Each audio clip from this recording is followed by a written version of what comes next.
Ya, oke. Di video terakhir saya telah membahas tentang metrik tensor. Metrik tensor di tensor algebra atau aljabar. Untuk kali ini, untuk melanjutkan medan Einstein di general relativity atau relativitas umum, kita perlu tahu atau kita perlu mempelajari tentang tensor kalkulus. Yang lebih banyak akan mempelajari tentang medan. Oke, untuk video yang pertama ini saya akan membahas sedikit tentang diferensial single variable ataupun multi variable, yaitu yang pertama adalah single variable, ya, diferensial single variable. Kalau kita sudah mengenal di SMA atau SMP, mungkin kita mengenal aturan rantai atau chain rule, di mana saya akan tulis derivatif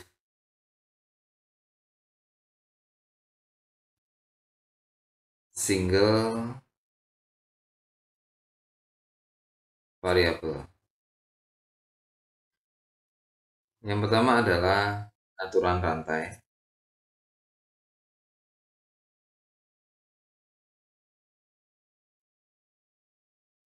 Aturan rantai ini adalah seperti ini. D, di mana simbol dari diferensial, ya. D, dx. D sesuatu atau D fungsi terhadap dx, yaitu D atau diferensial dari sebuah fungsi terhadap x. Kalau kita tulis simbolnya adalah seperti ini. Fg x. Ya, di sini maksudnya adalah ada fungsi di dalam sebuah fungsi. Ada sebuah variabel di dalam sebuah variabel lainnya. Jadi ini kalau kita jabarkan atau kita tulis rumusnya, atau cara untuk menentukan nilai dari turunan ini atau diferensial ini adalah seperti ini. df per dg lalu dg per dx. Jadi ada dua kali step. Ada dua kali tahap untuk menentukan nilai dari diferensial tersebut, yaitu ada fungsi di dalam fungsi. Ya, misalkan saja contohnya adalah seperti ini. D sin 2x terhadap dx. Ya, maksudnya di sini adalah kita bisa tulis barnya atau garisnya ini panjang atau hanya di d per dx. Yang penting kita tahu maksudnya. Lalu yang kedua adalah di sini ada 2x, yaitu sebuah fungsi di mana x adalah variabelnya, lalu 2x adalah sebuah fungsi. Lalu fungsi tersebut ada di dalam sebuah fungsi trigonometri, yaitu sin.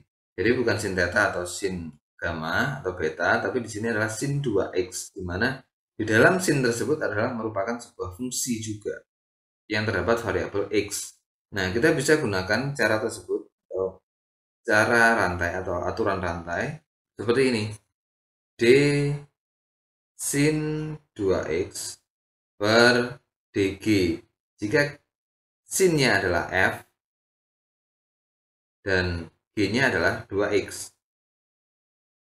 Nah, maka di sini adalah dg berarti d 2x. Berarti sin 2x diturunkan terhadap 2x. Lalu di sebelahnya adalah dikalikan dengan dg, yaitu 2x diturunkan terhadap dx. Oke, kita akan selesaikan yang sebelah kanan dulu. D sin x, D 2x diturunkan terhadap D 2x. Lalu di sini 2x diturunkan terhadap x adalah 2. Lalu kita harus ingat atau hafal turunan dari trigonometri sin theta terhadap theta, atau sama saja sin gamma terhadap gamma, sin beta terhadap beta. Di sini adalah sin 2x terhadap 2x, maka hasilnya adalah cos 2x dikali dengan 2, atau secara umum ditulis 2 cos 2x. Nah, ini adalah hasil dari turunan atau diferensial dari sin 2x terhadap x. Maka caranya adalah menggunakan aturan rantai. Dimaksud di sini adalah single variabel, di sini adalah di sini hanya satu variabel yaitu x. Oke, diferensial atau derivatif digunakan untuk mencari ada sebuah gradien atau slope. Jadi kalau misalkan di sini ada sebuah fungsi, maka kita akan mencari gradien dari fungsi tersebut atau dari garis tersebut. Misalkan seperti ini. Ini adalah slope atau gradien dari sebuah fungsi. Jadi gradien dari fungsi ini, misalkan ini fungsinya adalah f(x), maka gradien dari fungsi tersebut adalah sama dengan df(x) per dx. Ini adalah gradien atau slope dari sebuah fungsi tersebut. Lalu kita juga akan melanjutkan di multivariabel atau derivatif multivariabel.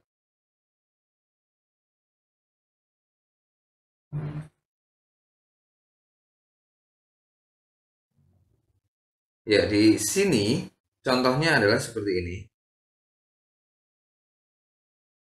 f(x, y). Contohnya adalah 2x kuadrat min x dikali y plus 3y kuadrat min 10. Ini adalah contoh dari fungsi tersebut. Jadi dalam fungsi tersebut ada sebuah variabel x dan sebuah variabel y. Di sini kombinasi x dan y.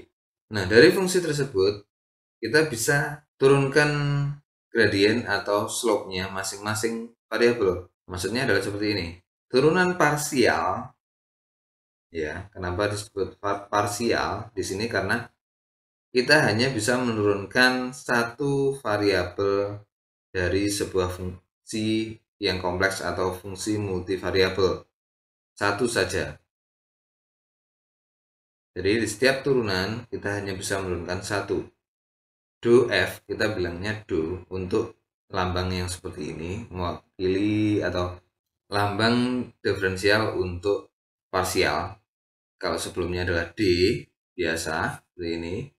Nah, ini kita menggunakan do f per do x. Maka hasilnya jadi fungsi ini diturunkan terhadap x saja.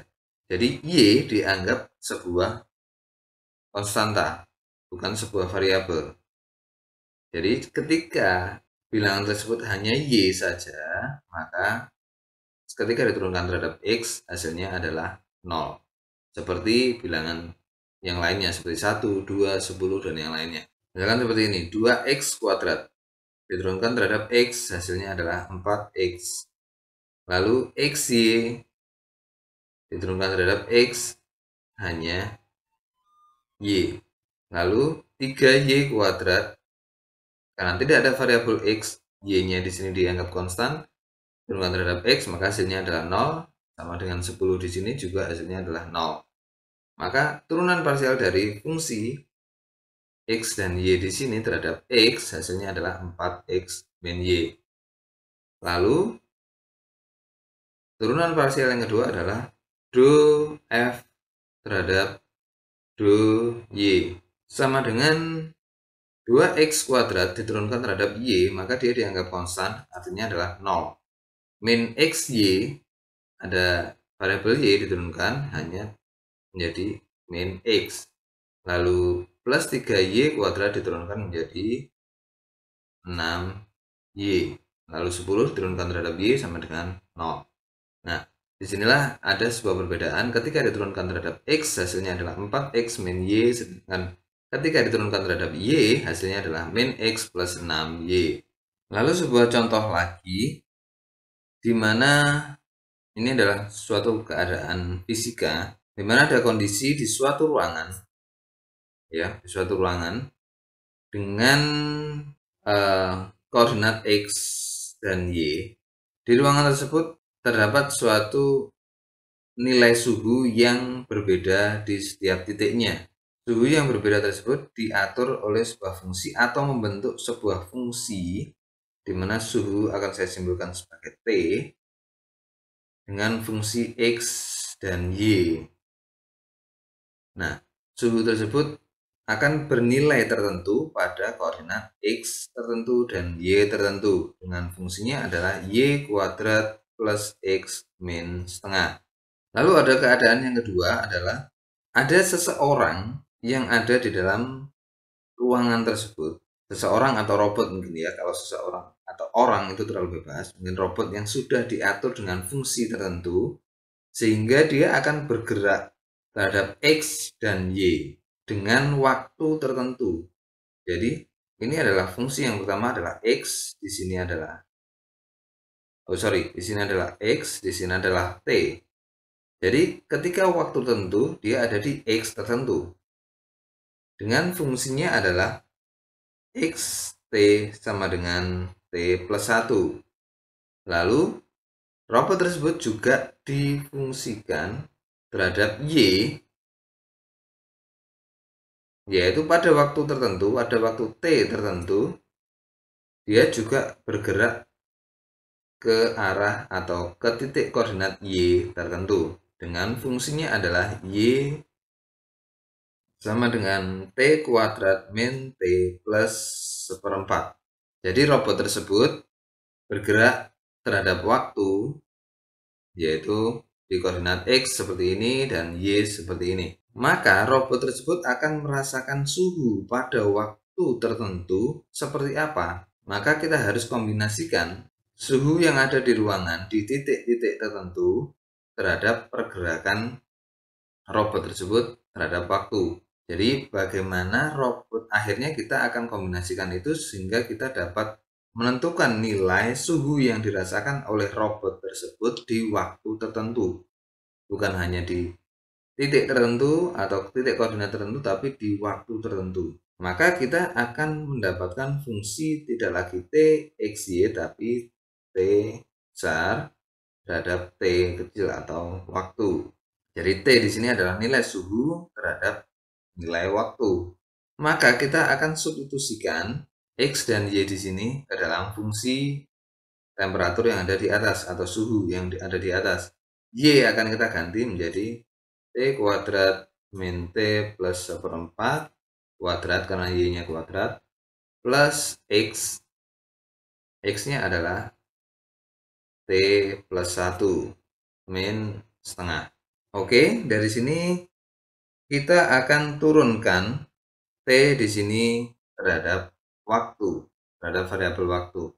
Maka dt per dt kecil. Ya, ini kita bisa pakai aturan rantai karena ada fungsi yaitu T kuadrat min T plus seperempat. Lalu ada fungsi yang kedua adalah kuadrat.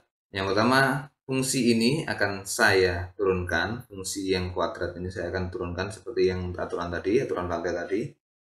Menjadi 2 dikali fungsi yang ada di dalamnya, yaitu 2 diturunkan menjadi 2 ya. 2 di sini, pangkat 2 di sini turunkan menjadi 2. Fungsi ini akan tetap T kuadrat min T plus seperempat. Lalu turunan dari fungsi ini dikalikan oleh turunan dari fungsi ini. Mungkin bisa dipelajari di video yang berbeda tentang diferensial, dasar-dasar diferensial dan integral ya. Turunan dari fungsi T kuadrat min T plus seperempat di sini adalah 2T min 1. Lalu yang kedua adalah di sini T diturunkan terhadap T, hasilnya adalah 1. 1 dan min setengah di sini diturunkan terhadap T adalah 0 ya. Oke, ini adalah hasil dari turunan dt per dt. Turunan fungsi suhu terhadap waktu ya. Ternyata kita juga bisa menggunakan aturan rantai atau parsial, diferensial parsial di sistem ini. Yaitu seperti ini. dt per dt sama dengan do T per do X dikali dengan dx per dt ditambah dengan do T per do Y dikali dengan dy per dt. Nah, di sini sama sebenarnya dengan ini adalah turunan parsialnya. Ini adalah turunan parsial terhadap Y, ini adalah turunan parsial terhadap X. Lalu dt per dt sama dengan do T per do X adalah do T per do X apa? Di sini do T per do X. Nah, ini diturunkan terhadap X. Maka hasilnya hanya 1. Karena di sini menjadi 0. Y kuadrat ini diturunkan terhadap X menjadi 0. Setengah di sini menjadi 0 juga. Sisanya adalah 1. Lalu dx per dt. Nah, fungsi dari dx per dt adalah t plus 1 diturunkan terhadap dt hanya jadi 1. Jadi ini selesai yang pertama. Lalu ditambah dengan yang kedua. Do T per do Y.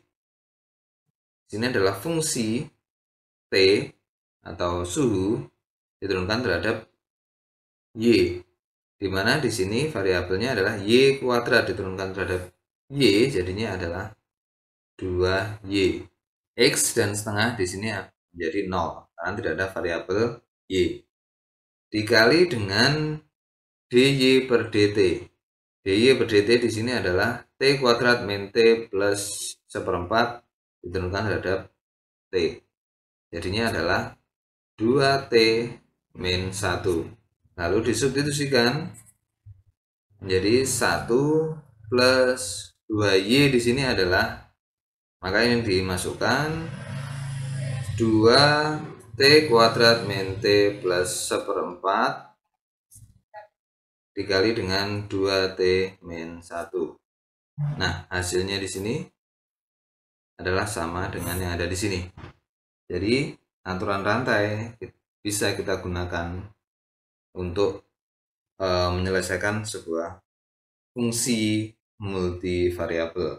Dengan rumus secara umumnya adalah seperti ini.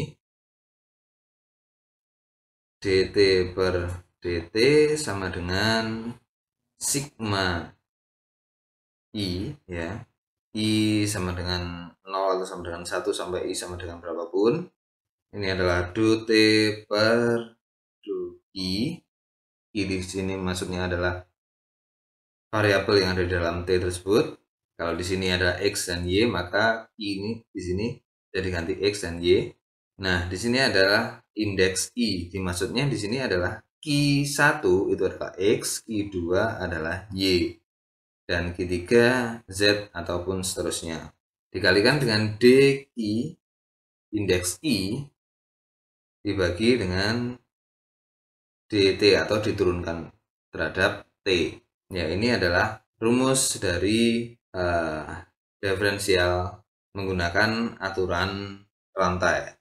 Atau kalau kita tulis tanpa sigma, kita menggunakan Einstein notation menjadi do T per do Q indeks I D I indeks I DT. Sekian video untuk hari ini. Terima kasih.